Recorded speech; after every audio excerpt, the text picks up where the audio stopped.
సినిమాటర్ వస్తే క్రౌడ్ వస్తారు. ఒక పేరున్న సినిమాటర్ తీసుకొని భారతదేశంలోనే పోనీ మన ఆంధ్రప్రదేశ్లో పేరున్న సినిమాటర్ తీసుకోండి రమ్మనండి. జగన్ బయట పవన్ కళ్యాణ్ గారే అనుకుందాం. పవన్ కళ్యాణ్ వస్తే సర్పంచ్ 2,500 మంది ఉన్నారు. నన్ను అంతే సార్, వాళ్ళు లక్షలాది మంది వస్తున్నారని వాళ్ళు చెప్తారు సార్.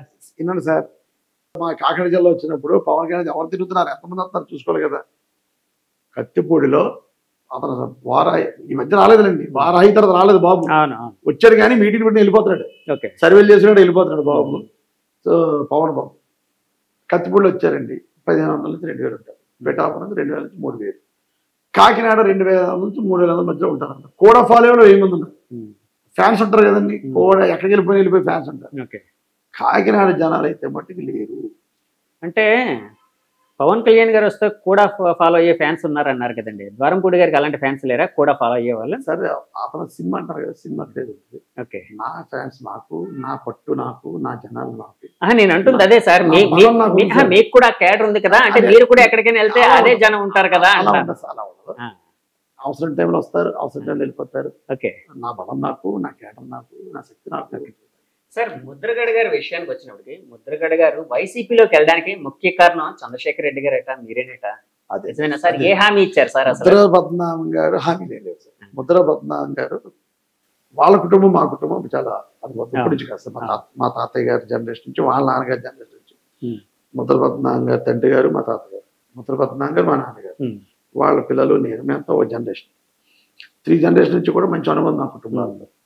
మాకు కష్టం వస్తే ఆయన, ఆయనకి కష్టం వచ్చిన ఎప్పుడు కలిసి ఉన్నాం అంతే తప్ప ఇంకా ఆయన పార్టీలోకి వస్తానని ఎప్పుడు అడుగుతుంటాం.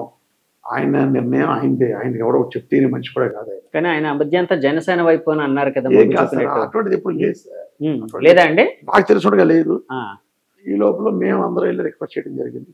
మా నాయకులు వచ్చారు, అందరూ రిక్వెస్ట్ చేశారు. పైపెచ్చు ఆయన జగన్మోహన్ రెడ్డితో మంచి అనుబంధం.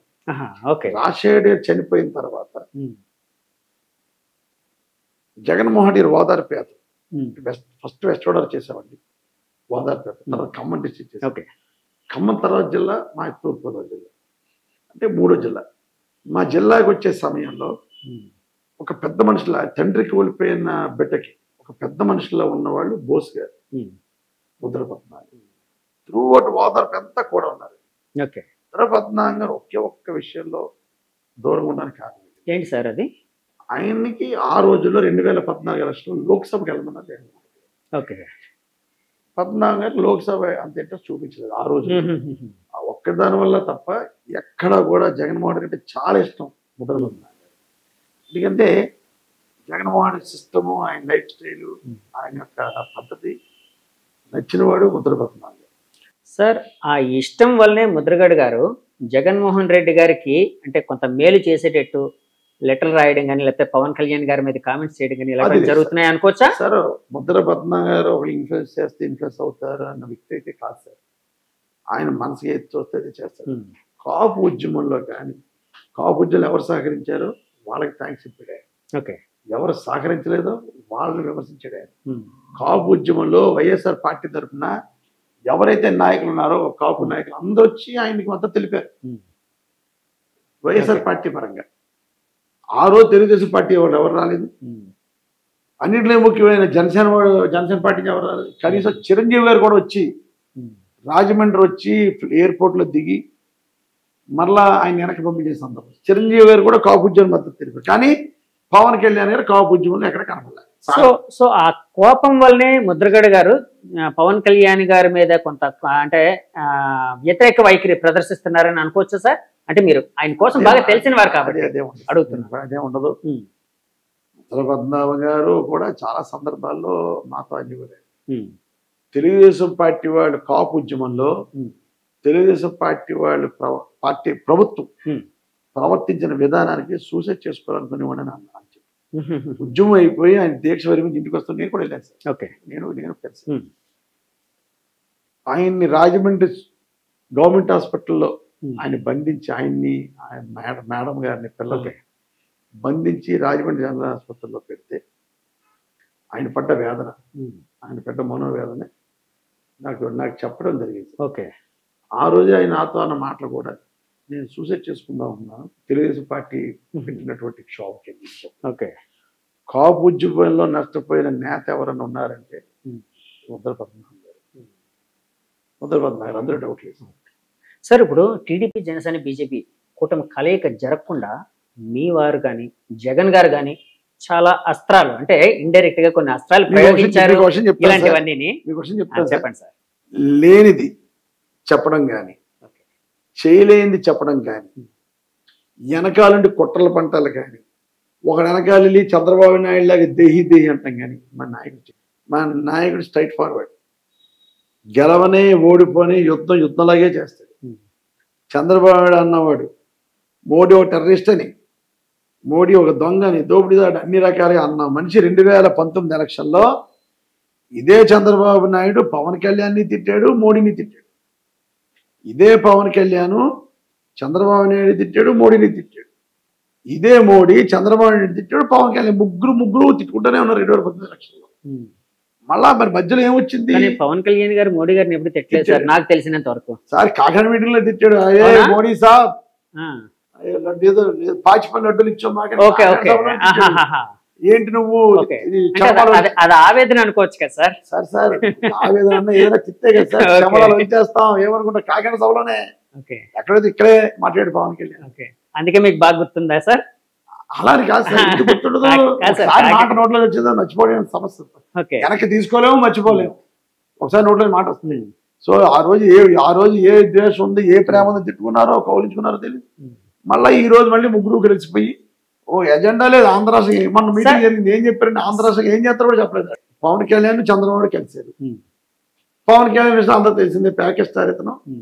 చంద్రబాబు డబ్బులు ఇచ్చుకొని ఇచ్చాడు. మా నాయకుడు డబ్బులు ఇచ్చుకుంటా సార్ ఇష్టం లేదు, ఆ టైం చేయడు మావాడు. మా నాయకుడు అంతా స్ట్రైట్ ఫార్వర్డ్ చెప్పాను కదా. పవన్ కళ్యాణ్ కొట్టదాడు. ముందు డోర్ నుంచి వెళ్తాడు, అవసరం పక్క డోర్ నుంచి వెళ్తాడు, అవసరం వెనక డోర్ నుంచి వస్తాడు బతిమాలడానికి. పవన్ కళ్యాణ్ గారు చంద్రబాబు నాయుడు ఇటువంటి వాడు. అలాగా Pawan Kalyan package star pack చేసేసాడు, ఆఫర్ ఇచ్చి. ఇంకా మోడీ విషయానికి వచ్చేటప్పటికి మోడీని కూడా కలుపుకోకపోతే రేపు ఎలక్షన్ చేయలేం.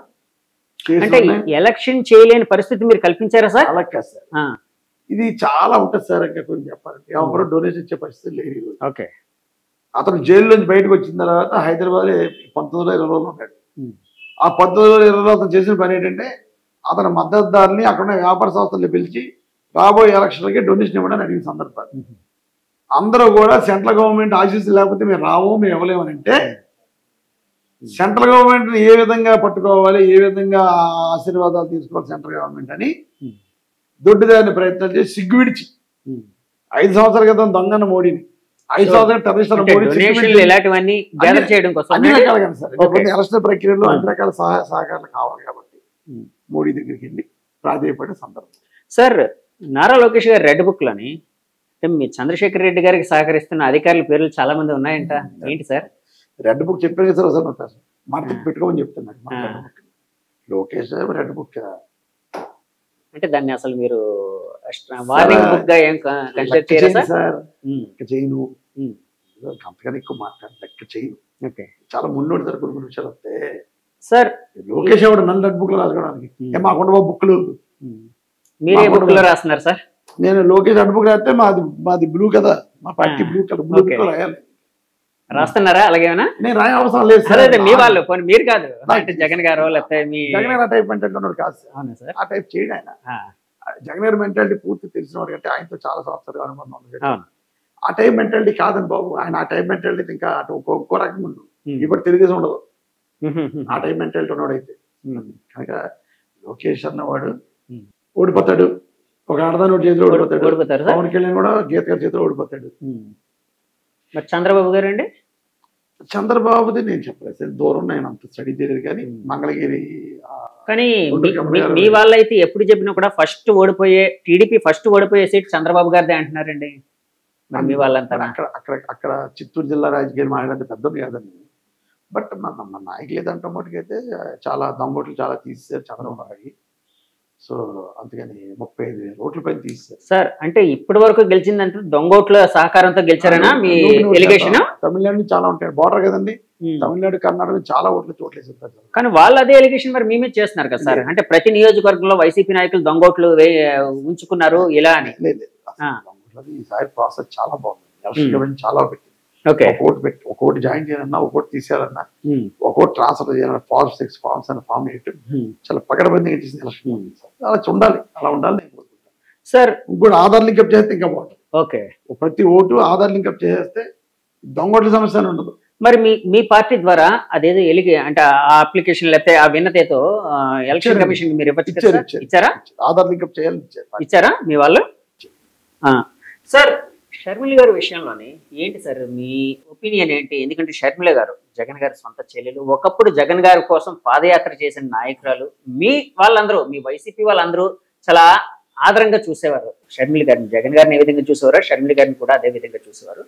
జగన్ గారి కుటుంబంతో మీకు ఎక్కువ సాన్నిహిత్యం ఉంది కాబట్టి అడుగుతున్నా, ఎందుకు సార్ ఆ దూరం పెరిగింది వాళ్ళిద్దరి మధ్య?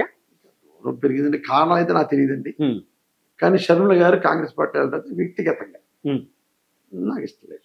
వ్యక్తిగతంగా ఎందుకంటే కాంగ్రెస్ పార్టీ అన్న పార్టీ 2004 కానీ 2009 అధికారం రావడానికి కారణం వైఎస్ రాజశేఖర రెడ్డి గారు. 100% ఆయనే.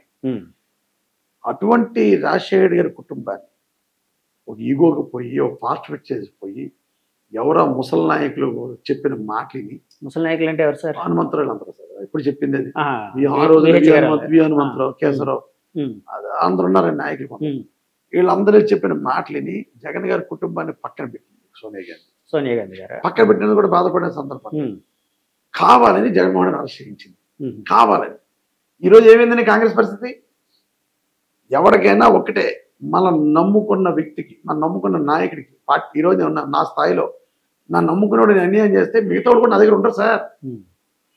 ఈరోజు రాజశేఖర్ అన్న కుటుంబం సోనియా గాంధీకి లాయల్గా ఉన్న కుటుంబాన్ని, అటువంటి కుటుంబాన్ని పక్కన పెట్టడం ఒక ఎత్తు అయితే, జగన్ గారు జైలు పంపించింది. జైలు పంపించిన కుటుంబం షర్మిల గారు తెలుసు ఎంత అవమానానికి గురి చేశారు ఆ కుటుంబం. భారతదేశంలోనే సోనియా గాంధీ మీద, రాహుల్ గాంధీ మీద నమ్మకం పోయింది మిగతా లీడర్లకి. నమ్మకం పోయింది కాబట్టి ఆ రోజు నుంచి ఈ రోజులకు కూడా 15 సంవత్సరాలు అవుతుంది. మళ్ళీ 2024 కూడా కాంగ్రెస్ రాదండి. అంటే కేవలం నేనైతే నా